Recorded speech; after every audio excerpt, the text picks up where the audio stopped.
As we learned in the last lesson on globalization, one of the challenges of globalization is the increasing cultural diversity at the workplace. Because of globalization, we come into contact with and interact with different cultures more frequently than before. As a result, this also increases the likelihood of cultural conflict due to misunderstanding and miscommunication. At the end of this lesson, you'll be able to define culture and explain Hofstadter's 5 dimensions of culture. Let me start with a story. A well-trained and experienced American in the defense business was negotiating with a high-level Saudi Arabian customer. Through a phone call, they had finalized most of the details and it seemed like the deal was going to be closed. So he decided to wrap up by summarizing and restating what has been concluded. He said, "So let me review. You have agreed that you will provide the supplies for next year's project and contact your counterpart at the energy office to get his approval. I will then send a letter, and next you have said that you will do this and that." This was a common practice in American culture to clarify doubts and to restate the details to conclude the deal. When the American finished his detailed description, he was met with silence. After a while, the Saudi American said in a soft but firm voice, "I told you that I would do it. You think that I don't keep my promises? That I'm not good on my word?" That was the end of the conversation, as well as the end of the deal. What this story tells us is that even if we are experts in persuasion within our own culture, we might still make mistakes in persuasion across culture. Culture affects the way we perceive things, so what might be perceived as persuasive and credible in one culture might be perceived as infantilizing and rude in another. This is why understanding cultural differences is very important, particularly in the age of globalization. One way to help us understand why different cultures perceive and behave differently is through Geert Hofstadter's framework, the 5 dimensions of culture. Some of you might already be familiar with his dimensions of culture since you might have taken the courses from my colleagues earlier in this specialization. But let's avoid making assumptions, and I shall explain his theory very briefly. First, what is culture? Culture, like globalization, is not easy to define. Rather, it is so all-encompassing that it seems to be associated with everything, thus it is a very broad category. We could say that there are national cultures, but we could also use the term to address more micro aspects of society. So we could say that, amongst skateboarders, there's a skater culture. Or within a particular work environment, there's a certain work culture. For instance, startups tend to have a certain startup culture where the working practices are more fluid and flexible, and it is more informal since you can wear t-shirt and jeans to work. Similarly, we could also say that memes are increasingly becoming part of popular culture. To put it simply, culture is the beliefs, custom, social practices, or behavior that shapes a community of people. One of the reasons why culture is difficult to define or categorize is mainly because it is not something static. It is ever-changing and constantly being molded by forces of globalization, for instance. This is why some people argue that globalization erodes cultural values. Hofstadter's 5 dimensions of culture is a useful framework that explains how culture have different beliefs and practices. Hofstadter came up with 5 general categories: individual collectivism, power distance, masculinity, femininity, uncertainty avoidance, and long-term and short-term orientation to categorize different cultures.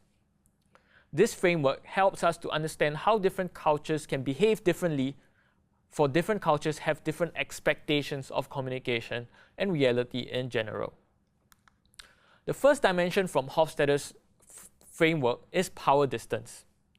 This dimension deals with the point that individuals in societies are not equal and expresses the attitude of the culture towards these inequalities. The technical definition of power distance is the extent to which the less powerful members of institutions and organizations within a country expect and accept that power is distributed unequally. To put it simply, it refers to how cultures perceive power. So cultures with high power distance will have a more centralized way of management, and subordinates are expected to defer to their managers and supervisors.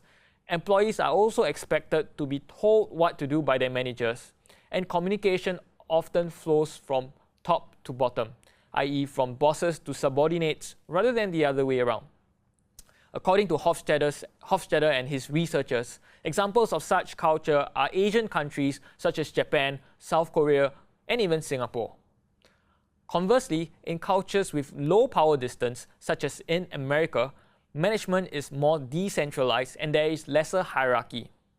Managers rely on the subordinates and on their expertise and collaborate more than dictate. As such, communication may flow from bottom to up. Examples include the United States, Australia, and United Kingdom.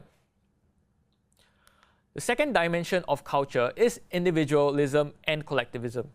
This is a fairly straightforward dimension, and to put it simply, refers to the degree people in a society are integrated into groups.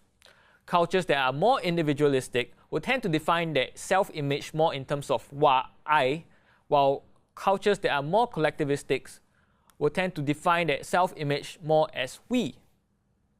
A defining characteristic of collectivistic cultures is that they tend to value harmony within the group and thus may not express opinions that harm the interests of the group, while individualistic cultures may be less concerned about the group and more motivated by self-interest, so they are likely to express personal opinions more frequently.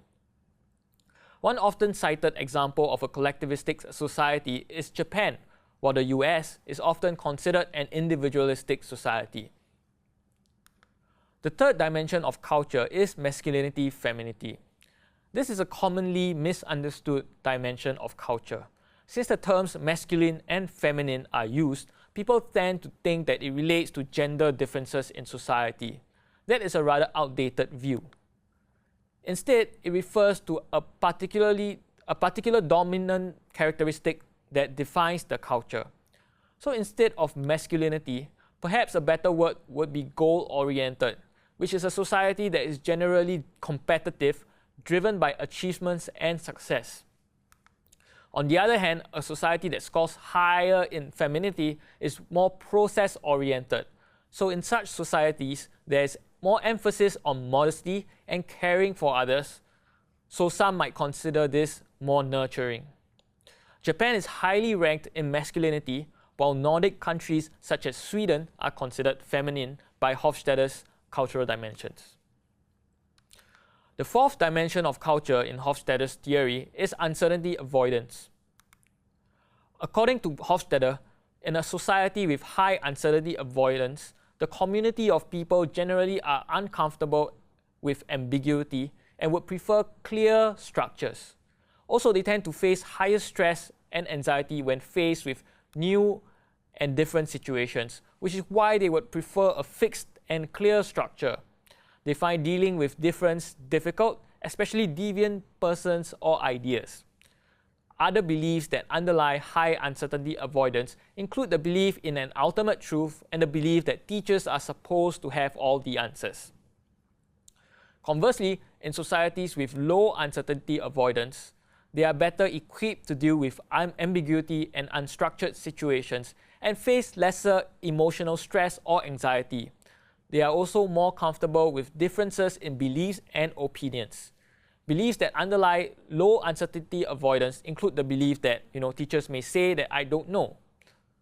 In Hofstadter's 2010 study, uncertainty avoidance index scores are listed for 76 countries, and they tend to be higher in East and Central European countries and lower in English-speaking, Nordic, and Chinese countries. The last dimension of culture in Hofstadter's theory is short-term, long-term orientation. This dimension can be slightly confusing. According to Hofstadter, societies that have a long-term orientation are more pragmatic and adaptable. They tend to be more thrifty and focus on the future by being prepared now. So an example Hofstadter used was again Japan, which he ranked as one of the most long-term oriented culture, And he gave the example of Japanese companies who value not only their shareholders, but also important stakeholders and the society at large.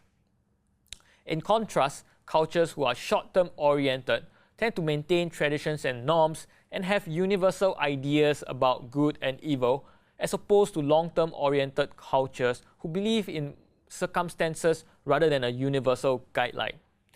More importantly, Hofstadter gave the example of the US and identified how American businesses focus their performance on short-term orientation, which is why profit and loss statements are issued on a quarterly basis, which drives individuals to strive for quick results at the workplace. Yet some of these points Hofstadter makes might seem a little strange. Japan, for example, is understandably long-term oriented, yet they are also very much known for being traditional and a society that follows conservative norms. Yet according to him, cultures with short-term orientation are the ones that follows tradition and norms. But tackling this issue would mean delving into material for the next class. So instead, I will leave you with a question. Consider this. A student of mine was born in China, lived in Japan for a few years, went to university in Singapore, and enjoys US sitcoms and movies. How would you classify her according to Hofstadter's dimension of culture?